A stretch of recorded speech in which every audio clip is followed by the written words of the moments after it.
Bonjour tout le monde, ici Michel Lacroix qui vous souhaite la bienvenue à l'émission au 19e. Cette semaine, nous poursuivons notre tournée des principaux manufacturiers avec Titleist, Callaway et Ping.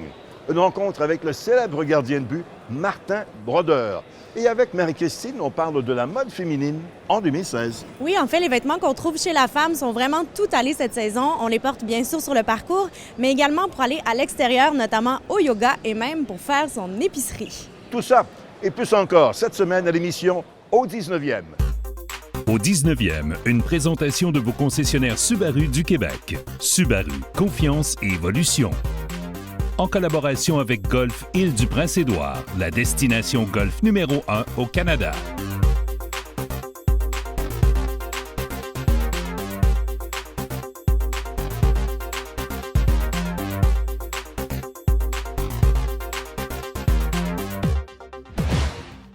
Ce spécial équipement vous est présenté par Golf Town.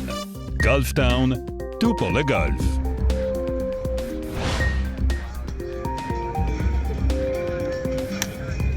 We have a lot of new stuff here. We really work from the ground up on this line. Mr. Vokey and I spent a lot of time talking to tour players, getting feedback on soles, trajectory, grooves, profiles, the works. And we sat down and we decided we need to make some major changes with this line, so we did. We've got progressive sizing, which is great. So our pitching wedge through 52 is a little bit smaller. It's complementary to the irons. That size is going to get progressively larger through the set until you get up to the lob wedges. 3 new finishes in chrome, jet black, and steel gray. They're all beautiful. Yeah, we're really excited about the 2016 Select line we're launching at this show. It's going to be available in shops April 8th, and the big story here is about multi-material technology. Scotty's come up with 3 different multi-material solutions that he's put throughout the line to match the performance of each putter. So in the traditional blade style putters, like our Newport 2, and our Newport 2.5, we've got a 303 stainless steel inlay and a 303 putter head. But the secret is, between the inlay and the putter head is a vibration dampening membrane. It's a material that lets Scotty dial in the sound and feel of the putter. So these are soft but solid, responsive feeling putters. As we go up the line, putters get a little bigger, a little bit more MOI. We go to an aircraft aluminum inlay and a 303 putter head and our notch back, which allows us to get more weight further back. And then as we go up to our mid mallets, the M1 and M2, we have a full face sole wraparound inlay made of aircraft aluminum as well. So based on what each putter model is intended to do and how you're trying to pair it with your stroke, Scotty's paired the perfect multi-material solution with each.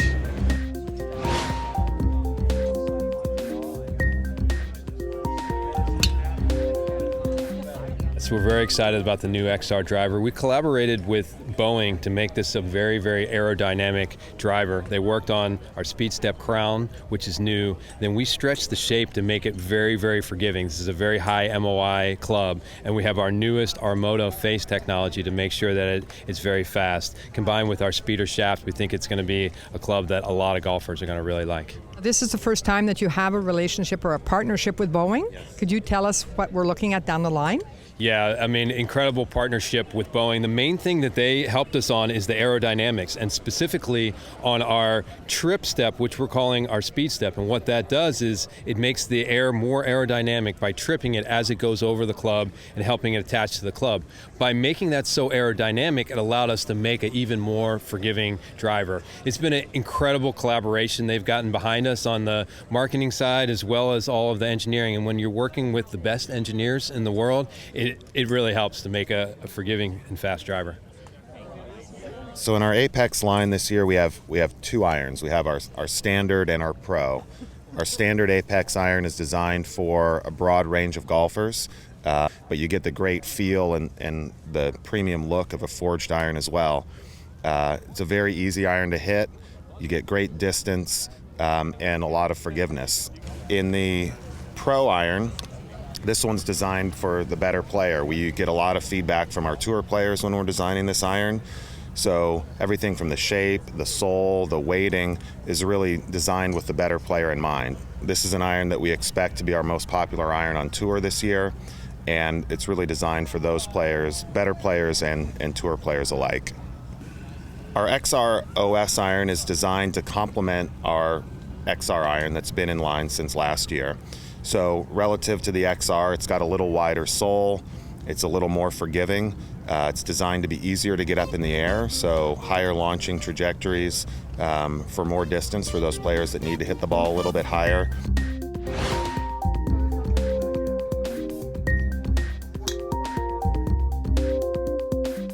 Grab the G driver. I think the big thing that people will notice is the dragonfly technology. It saves us 8 grams in the crown, inspired by a real dragonfly's wing. John Solheim showed us that and asked us to look at researching it. And using really thin sections, 3 pieces of paper thick, and then these ribs in between, we're able to take 8 grams out of the head and be able to reposition it to give us more ball speed and more forgiveness. Is the same technology used for the fairway woods? Something kind of similar. The fairway woods have super thin crowns, but with steel, we don't need to use the dragonfly in quite the same way. So you don't see the same pattern on the fairway woods, but you do get some of the same benefits. The hybrids and the fairway woods as well have a really super strong face, 455 steel, which is strong, bendable, and really easy to work with. Give us more ball speed and enable us to hit really good targets to just make a better overall package for the golfer. And for the irons, I mean, you have something that is half an iron or half a hybrid. Can you describe it, the product, please? Sure thing. We have the crossover. We're kind of calling it not the driving iron, but you're exactly right. It's in between an iron and a hybrid.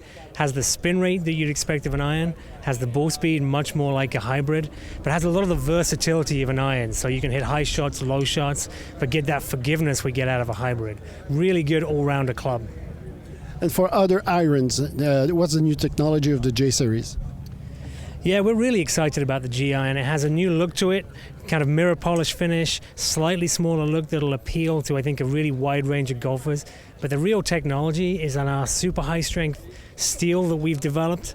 And then this core eye technology, the little circle right here, helps stabilize the whole face and get the whole face bending together. So we get high ball speeds, but high ball speeds on all the miss hits as well as the center hits. So you get distance without losing forgiveness. I'm really excited about the irons. I think the irons have been a big kind of leap forward for us, and I'm really excited to see how people do with the crossover. It's a whole new category for us, and I think when people try them, they'll realize it's the most fun club to hit. Voici notre question piège cette semaine. Le tournoi des maîtres existe depuis 1934. À quand remonte la tradition d'offrir un veston vert aux champions de l'événement? Est-ce que c'est A, 1949, B, 1959, C, 1969? Un indice, le premier champion à porter le veston vert fut Sam Snead. La réponse, après la pause.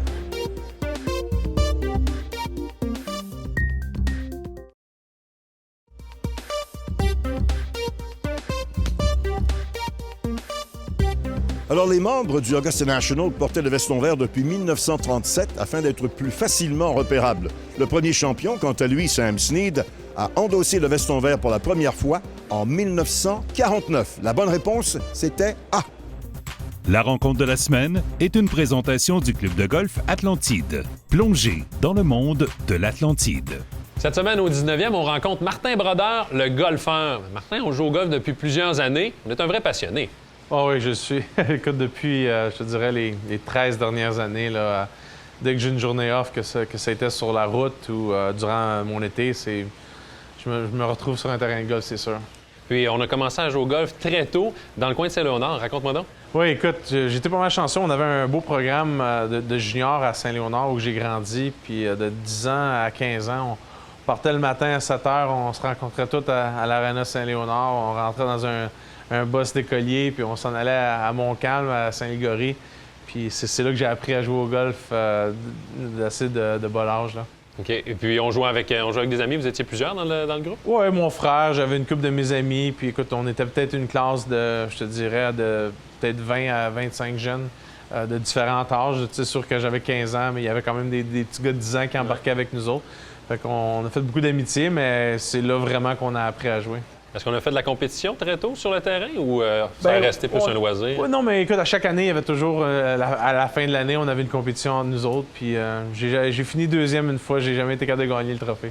Fait que là, aujourd'hui, au moment où on se parle, on joue pas mal à tous les jours, on pratique. Est-ce qu'on essaie de peaufiner l'élan ou on s'organise avec ce qu'on a? On s'organise avec ce qu'on a un petit peu. J'aimerais ça. On dirait que j'ai pas la patience. Puis c'est pas que j'ai pas de temps, j'ai du temps en masse, là. Mais on dirait que j'aime mieux plus aller jouer puis compétitionner avec mes amis que travailler vraiment sur ma game. Mais des fois, j'ai pas le choix, ça va assez mal que faut que j'aille sur le range un peu. Est-ce qu'on est aussi compétitif qu'on était sur la glace, sur un parcours de golf? Un peu moins. Je pense que j'ai plus... je comprends que c'est pas mon élément. Au hockey, j'étais supposé être le meilleur, fait que je voulais être le meilleur toujours. Au golf, c'est un peu différent. Côté, s'il y a un aspect du golf qui peut être relié un joueur au hockey, pourrait aider un joueur de hockey à jouer, ça serait le mental ou il n'y a aucune similitude? Non, le mental. Parce que surtout pour un gardien de but, tu sais, quand tu regardes, tu joues au golf, t'es vraiment une personne individuelle qui fait un sport, qui compétitionne envers toi-même. Quand tu es un gardien de but, c'est la même chose. Tu sais, oui, tu joues dans un sport d'équipe, mais tu es tout seul pendant 60 minutes dans ton net. Là. Tu parles pas à personne sur le banc, tu prends pas vraiment de répit.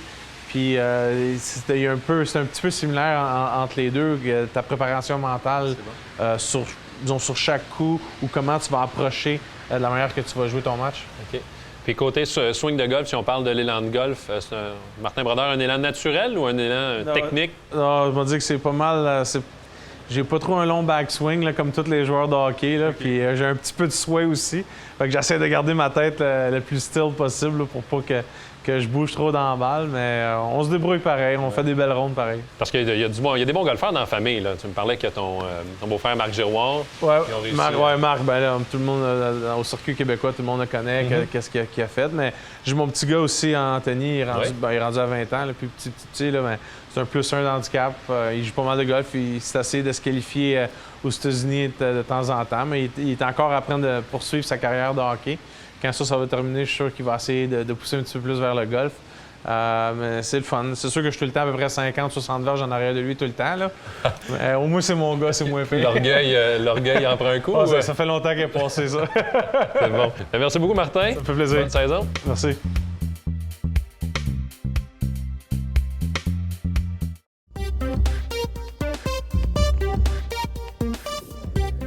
With Justin Thomas. Justin, great season in 15, 7 top 10s. You won in 15, which actually counts for 2016. A victory that went maybe a little under the radar in Kuala Lumpur. Tell me about your experience there. Yeah, it was awesome. It was a week that just went by really fast. I felt really good about my game and everything going into the week. I'd played well at the Fries previous to that, and I'd gotten control, and I was very calm and relaxed all week. So it was nice to get the job done. How is it to be playing overseas in different conditions? It's very warm there. Yeah, it's really hot. It's tough on my body, I think, or anybody's body more than anything. A 12-hour time difference, and you're spending 18 to 20 hours on a plane over the course of 24 hours, and that's tough to do, but that's a part of the job, and I wouldn't trade it for anything. Great. You're playing at the Masters. Your progression has been steady. A great college player. You missed out Rookie of the Year by one, basically. What's your objectives for 2016? To have a really good year. I mean, I have a lot of goals for myself, and they're all pretty high, pretty steep goals that I've always had. And I feel like there's, I want to give that Player of the Year race a go, and I want to, the goal is to be holding that FedEx Cup trophy at the end of the year, but got a lot of tournaments in between, so I just need to be ready for the next one. Great, thanks. And I'll ask your dad, who's been your coach, your mentor. You've seen his game progress. You've seen how he's progressed as a person, as a young man, competing with the best players in the world. What do you feel he needs to get to the next level, if there is a next level? Well, it's, every week is a learning experience if you let it be one. You got to take something out of each week, what you did well that helped you and what you did poorly that needs worked on. I think his biggest leap has been his patience. He's doing a lot better in that, and it's hard. For these guys are good and they have high expectations, and it's hard to temper that patience when you have the high expectations, but he's on a good track for sure. Great. Thank you guys, and good luck, Justin. Thank you. Appreciate it. Au Grand Salon du Golf d'Orlando, j'ai pu observer toutes les nouvelles collections des plus grands fabricants de vêtements de golf de l'industrie.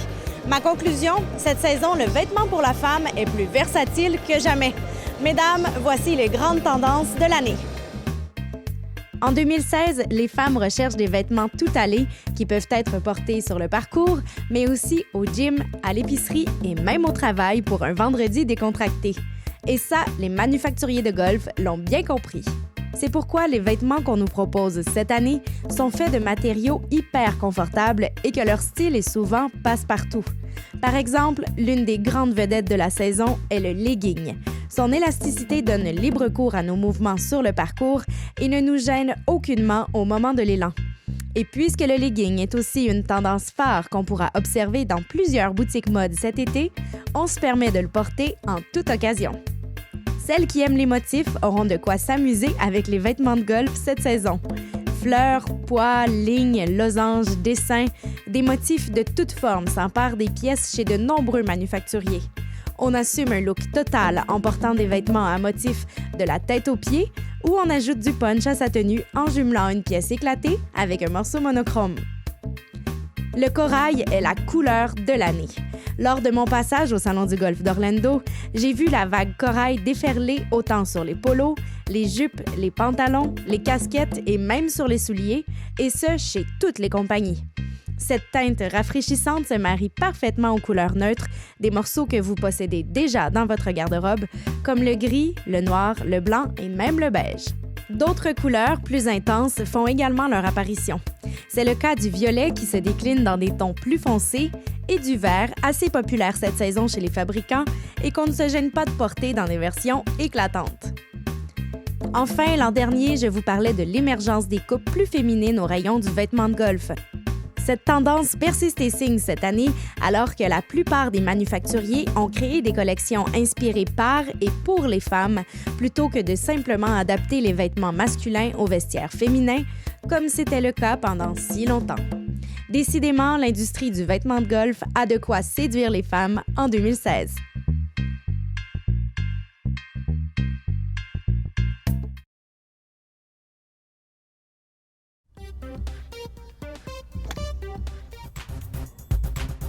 Au terrain d'exercice vous est présenté par Cobra Puma Golf. L'un des éléments les plus importants de l'élan de golf, c'est la prise. C'est elle qui va dicter de quelle façon votre tête de bâton va s'amener dans la zone d'impact. C'est un élément important que vous devez non seulement maîtriser, mais également vérifier tout au long de la saison pour vous assurer qu'elle ne change jamais. L'une des erreurs les plus fréquentes est de prendre le bâton alors qu'il est au sol. De cette manière, je risque d'avoir la main trop à l'horizontale pour prendre une prise naturelle. Je vais plutôt placer le bâton parallèle au sol, à la hauteur des hanches. M'assurer que la face du bâton est perpendiculaire au sol. Et je vais tout simplement prendre le bâton comme si je donnais une poignée de main à quelqu'un. Je ne donne pas une poignée de main complètement à l'horizontale ou vers le bas, mais plutôt à 45 degrés. De cette façon, mon pouce est parallèle à la prise. Fermez ensuite les doigts, puis le pouce. Une bonne façon pour savoir si votre main du haut est bien placée, vous devriez être en mesure de tenir le bâton uniquement avec votre index et la base de votre paume qu'on appelle l'éminence hypoténare. Et c'est ce qui met fin à la section biologique du conseil. Une fois que j'ai refermé la main, je dois également m'assurer que mon pouce pointe en direction de ma clavicule droite. Et vous voyez ma main droite? Je peux refermer. En la refermant, j'ai une place pour mon pouce gauche. Et je dois également m'assurer que ce pouce de ma main droite pointe également ma clavicule droite. Que vous utilisiez une prise à 10 doigts, chevauchée ou croisée, sachez que c'est le seul point de contact que vous avez avec le bâton et c'est pour cette raison qu'il s'agit d'un élément technique difficile à changer. En modifiant la moindre position de vos doigts, vous bouleversez toutes vos sensations auxquelles vous étiez habitué durant votre élan. Et c'est ce qui est complexe avec ce changement technique. C'est pas compliqué. Une fois que vous avez placé vos mains, ne bougez plus un doigt et faites confiance à votre rotation du corps et votre transfert de poids. Familiarisez-vous avec ces nouvelles sensations. Avec de la répétition et de la patience, vous serez surpris de votre trajectoire de balle et du résultat. Bon golf! Cette semaine, je vous amène dans la ville de Terrebonne pour découvrir un immense complexe de golf en compagnie de son professionnel en titre, Claude Tremblay. Le club de golf Le Versant détient le titre du plus grand centre de golf au Canada. Comment vous expliquez ça? Alors nous, on a le choix. Étant donné qu'on a vraiment 3 18 trous à pleine grandeur, on est capable d'offrir justement une variété pour tous les golfeurs qui jouent au golf. Alors chaque terrain a ses propres caractéristiques, mais c'est vraiment uniforme au niveau là, de la qualité des 3 terrains. Ça ne veut pas dire que, étant donné qu'on fait un petit peu plus de tournois sur les Braves et les Moulins, qu'il y a nécessairement un laisser-aller. Au contraire, les terrains sont en très bonne condition. Alors, sur les Braves, c'est un terrain quand même qui est de championnat, mais là, c'est peut-être le joueur un peu plus avancé qui va pouvoir vraiment profiter de cet avantage-là au niveau des Braves, mais le joueur débutant aussi peut jouer sur les Braves, il n'y a aucun problème. Et les seniors, bien, c'est un terrain qui est un peu plus axé sur les membres. Alors, nos membres jouent à 99 % sur les seniors. On a une clientèle qui adore ce terrain-là. C'est un terrain de championnat. On a déjà reçu des tournois majeurs sur ce terrain. Si on parle des seniors, le premier neuf est un petit peu plus découvert. Je vous dirais que le vent a un facteur prédominant sur le premier neuf. Et quand on monte un petit peu plus haut vers la montagne, là, on arrive plus dans un boisé. Alors, on a une caractéristique qui est double sur les seniors. En fait, le 14e trou est vraiment un trou carte postale. Alors, c'est un trou qui est... le terme de départ est très surélevé. Alors, on voit Montréal en arrière-plan et on a une belle vue de tout le terrain et vraiment du trou. Alors, c'est rare qu'on voit ça de cette façon-là. On est très surélevé. Alors, c'est vraiment intéressant comme trou. Pas oublier aussi le 18e trou qui est toujours sur chaque terrain et est un trou signature. Alors, on ne fait pas exception à la règle. Notre 18e trou sur les seniors est vraiment spectaculaire. J'ai 5 professionnels qui travaillent pour moi, qui sont là à temps plein pour l'enseignement. Il y a aussi des cliniques pour les jeunes à la semaine longue durant l'été. Et l'autre avantage, c'est que souvent, sur plein de terrains où ils ont juste 18 trous, c'est difficile de faire jouer les jeunes parce qu'on n'a pas beaucoup de place, on n'a pas beaucoup de... On essaie de rentabiliser les endroits. Nous autres, on n'a pas ce problème-là. Ils peuvent venir jouer, ils peuvent s'améliorer. Alors, on a très peu de restrictions pour eux. Alors, ça leur permet justement de pouvoir jouer de façon très intéressante. Les juniors, mais également les femmes, parce qu'en 2016, cette année, vous faites une nouvelle Ligue des femmes, complètement une nouveauté au Club de golf Le Versant. Oui, tout à fait. Le mercredi, on va avoir une Ligue des femmes qui est ouverte à toutes, qui va jouer sur les seniors. Alors, c'est ouvert au public, c'est ouvert à tout le monde. Tous les niveaux de femmes aussi, il n'y a pas de problème. On va même donner des cliniques pour les aider avant de partir, celles qui débutent. Avec 72 trous de golf, j'imagine que l'équipe du Versant doit s'y connaître en tournoi de golf. Oui, tout à fait. On a plusieurs tournois ici corporatifs. Alors, étant donné que justement, on a 3 terrains, on a toujours un terrain de libre pour les membres ou pour les visiteurs, mais on a souvent un terrain ou 2 terrains qui sont en mode tournoi. Alors, on est vraiment très bien équipés pour recevoir tout type de tournoi. On a une salle à manger qui est vraiment spacieuse, très bien rénovée. On l'a rénovée il y a 2 ans. Qu'est-ce qui différencie le Club de golf Le Versant? Pourquoi les gens devraient venir l'essayer cette année? Bien, justement, avec notre offre de 3 parcours, même 4 parcours avec les Griffons, ils sont sûrs de trouver quelque chose qui va les satisfaire.